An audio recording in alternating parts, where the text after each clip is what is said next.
this. Yeah, and now coming into the second phase, they're going to get rid of the Loyi as well as the Harith here. Both very important wave clearers, and more importantly, especially for RRQ's Hoshi side, yes, they do have Matilda for that magic damage, but they're not going to have too much lane priority, which I think even BREN realizes, all right, we don't want our side lanes to get punished because we have seen, you know, things like Harith show up into the side lane, things like Lunox and Farsa show up into the side lane as well.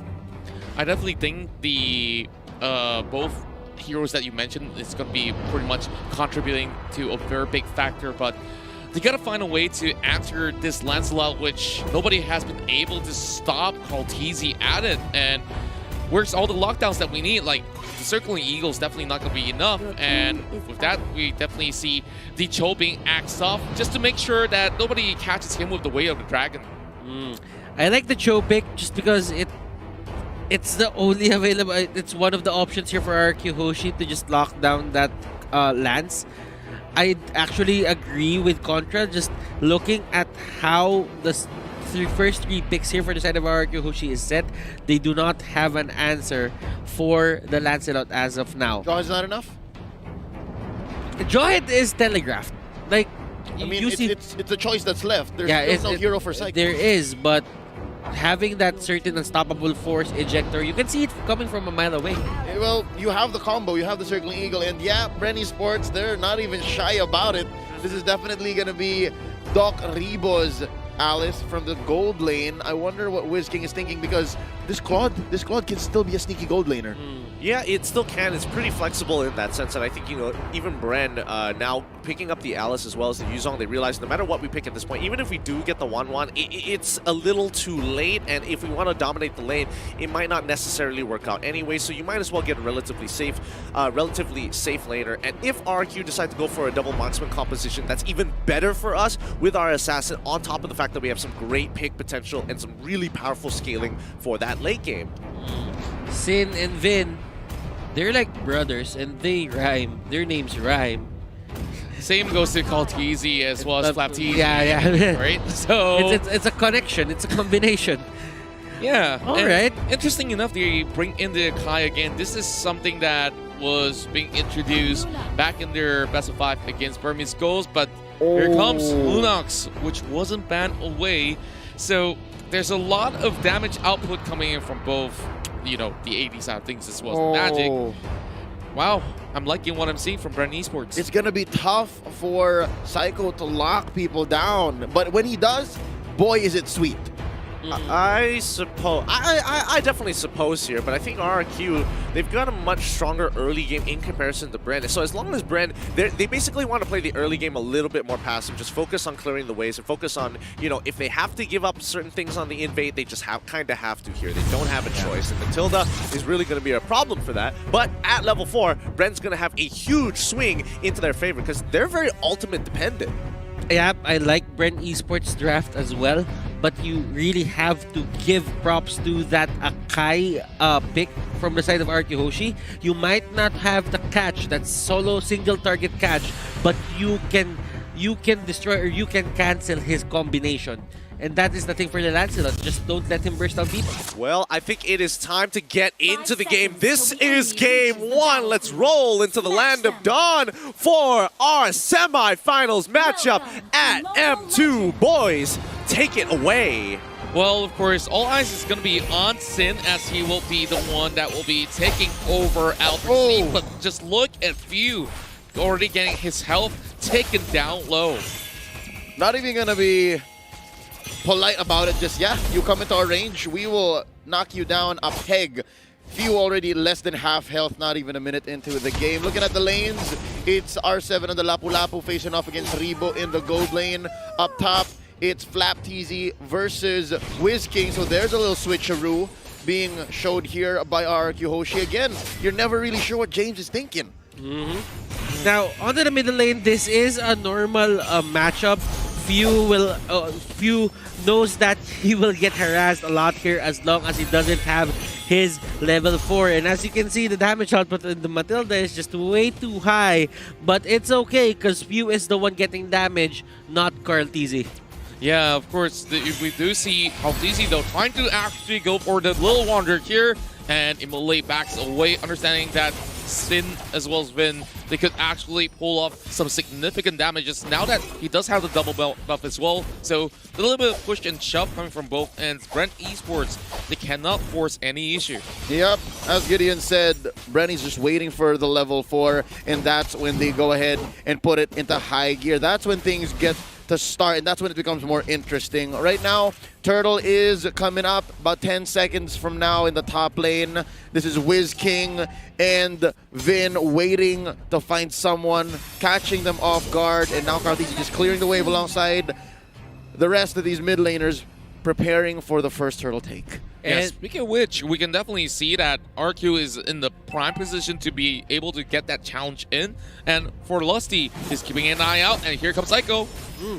Lusty is using the brush as well, but RRQ, they are going for the Lord next, and this is going to be tricky for them because the Lancelot is on the other side. Nice catch on the few first blood drawn by Shin, and there's no counter go. That's gonna be the Rampaging Sandstorm. Lusty bites it, Flap TZ, he's a little too low. Oh, not even a trade. They do get one. It's Vin, but it's 3 on the side of RRQ Hoshi. 7.3 to 6.7. Oh, already a 500 gold lead. That was the perfect timing for RRQ Hoshi to pick a fight.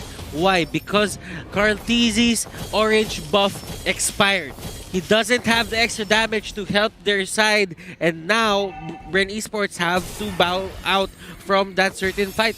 Yeah, and you got to give it to Sin on his perfect position as well. He managed to get 2 kills out of that effort. And those pickoffs out there has been able to just deny a little bit more time before the rest of the BREN Esports side, of course, comes in with some big plays later on, but Phantom Execution and stuff like that being brought out. The Wanderer secured, but all eyes are still on Turtle once again, but something's happening down here. Yeah, no, I think Rebo understands that he can rotate much faster than R7. So that means he doesn't have to miss a wave, and then he can be part of the team fight. Now, Turtle take going on here. Lusty looking for a target. He does have his Imperial Justice on cooldown. That's going to be called easy taking the first Turtle. Down goes Lusty. Vin gets him down. Oh, that's going to be another takedown. Few gets eliminated. 2 for none. Is it worth the Turtle? What a pincer attack coming in from both sides. RRQ Hoshi, they just rushed right in and got BREN Esports members all caught out. And I definitely like what they are doing with the Kai, just having the Hurricane Dance in perfect position. Now, team fight for BREN here is going to be really tough, but as long as they do not give as much turrets as possible, it's going to be great. Psycho will be the first target, and he will go down. Wiz King here is getting chased down, but Sin is there to help his ally, and that's going to be Flap. But BREN, they went for this. It seems like Fuel will be bursted down, but it will be the Order of Burns being popped right in. Wiz King does get that double for that dive. Great exchange coming from RRQ. Kaltizi tries to take the buff away, and Finn, he tries to move right in first position, catching on towards Lusty, but Kaltizi, how far can he run with a mega kill coming from Wiz King? That was a very risky play coming out from BREN Esports. Carl just wanted to take that purple buff from Sin, but RRQ Hoshi was on top of it. Yeah, and definitely a great timing on that circling Eagle itself. Now 8-3, but the goal difference is not going to be too huge in the early phase of the game. 3 more seconds till the next objective. Well, I definitely see that right now. Members inside of BREN Esports, they're trying to pull the trigger on a very difficult position, and that definitely didn't pay any dividend at all. Now, looking at it, this is the roster or lineup here for RRQ Hoshi that really has the much aggressive early game. They go for those turtles. When BREN Esports, they're kind of caught off guard here. Yep, here we go. Blazing Duet by Sin. He gets out of there. Battle Mirror Image. Did he steal it? I think he did. Carl TZ is without his purple. And now the second turtle comes up. I think the fact that RRQ Hoshi is just more comfortable with just giving up the turtle to get beneficial trades is dangerous for BREN Esports. Yeah, right now the turtle is going to be the main target for both of these teams. BREN Esports really want that. RRQ does not want to give that to them. Psycho with the Petrify. Oh my goodness. Lusty just goes down. Not a good look for Lusty so far, and without that Imperial Justice, whether it be because it's on cooldown or whether it's because they catch him like that, not even blinking. Oh no, Flapteezy gets a barrage of bullets from Shin, and that's gonna be Vin putting the nail in the coffin for Flapteezy. It's looking tough for BREN Sports. Yeah. 6 minutes, 45 seconds in, Doc Rebo tries to go for a push. That's gonna be R7 not able to save the turret. In comes Psycho. And of course, Blood Oath already being popped up as they will be able to manage this pretty much safely. I don't really like the sort of exchange that they had back towards the Turtle Pit. And this is where things get a little bit rowdy with the rest of RQ. Hoshi moving right back in, chasing on towards Ripple as he tries to make an escape. But how long can he last? As you can see, R7 has already got Vampers right behind him, and Sid might just actually get this one coming. Now, Reba's just trying to scale at the bottom lane, but the problem is RRQ Hoshi just control the top lane, and now the next target for them is going to be this bottom lane. They want to get this before the 60 seconds passes, so that they can set up to the top lane and get the next objective there. A turtle probably? But RQ Hoshi has their sights set on just controlling every single side of this map. Oh, Lusty tries to put a bead on to R7, misses it. Phantom Execution still online. They're gonna use it for a dash. It's not enough. Sin finds you, and Flapteezy uses Black Dragon form to retreat. Lusty survives, but only for now, as well as Flapteezy. That's -1. Carl finally shut down here. No longer a thorn on the side of RRQ Hoshi. They push mid. That's going to be open. And Butters, as you were saying, it's a diversion play. And they just got a free turret along the way. It's a drive-through, right? They're giving BREN Sports so many problems so that whenever RRQ Hoshi goes for an objective, there's just no answer because they're trying to, you know, plug these holes in the sinking ship. The playing prowess or the playmaking prowess of Psycho is just showing right here. The amount of pressure, the amount of worry that he puts on BREN Esports' shoulder, it's just too much to bear for them, and they break down the pressure to the early game. Yeah, and you could definitely see that RQ's plan when they immediately lock in that clock, this is what they were hoping for in the best case of things, and they've already got 5 kills on towards this clock, and he's pretty much hard to catch in that sort of moment. Now, a little bit of setup here coming from Psycho as he's looking for a good one, and there we go. This is going to be the choke. They're going for the purple, and look at the life bars melting at the feet of Sin. That's a double. They take one on the backswing, but what is R7 for 4 members of BREN Sports? What is R7? It is all worth it. The siege begins right here. They want to penetrate, not even 10 minutes in. Yeah, and there's only a couple of all these members that will be coming up online in the form of Lusty as well as Flapteezy in a couple of seconds here. But they've already lost way too many towers, and I definitely think that RQ Hoshi, they take too much control, all in the span of less than even 10 minutes. Let's check out the items, shall we? Butters, we've already seen a great build coming out of RQ. Now, if you would look at it, Sin here went for the Brute Force Breastplate. That is going to be good defense against the Lancelot. Now, Lancelot isn't at the best position right now just because he has the Heptasis, but no Endless Battle, no Blade of Despair. And Queen's Wings for Flapteezy, he doesn't have the extra firepower, he doesn't have the skill vamp to just back up that tankiness that he has. Although for few, we're seeing a bit of progression here. Enchanted Talisman to the Necklace Durance.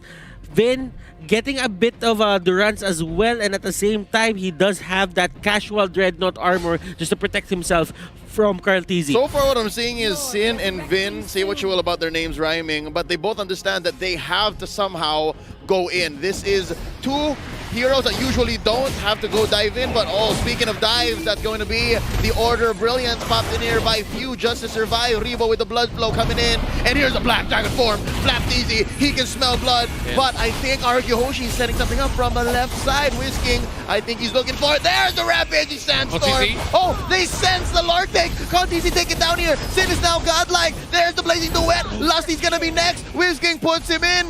Down under the ground, 6 feet, 2 for none, plus the Lord. RRQ Hoshi is ripe for the finish. They fished them out, and with that, they initially went in by popping the Order of Brilliance, and Lunox already using the ultimate. They could not possibly go into cross anywhere near towards the Lord, but here comes RRQ. They've already got the Lord taken out, and they are going straight to finish up game number 1. But there's going to be a defense coming in from the side of BREN Esports. They tried to hold on. Rainbow with the blood. Oh, he flickers away, but look at R7. He's chasing right in as well, but he will give his life for it. BREN Esports, they're slowly going down, and game 1 is in the hands of the Indonesian side, RRQ HOSHI. And you saw how aggressive they were in terms of just getting that first turtle on their side.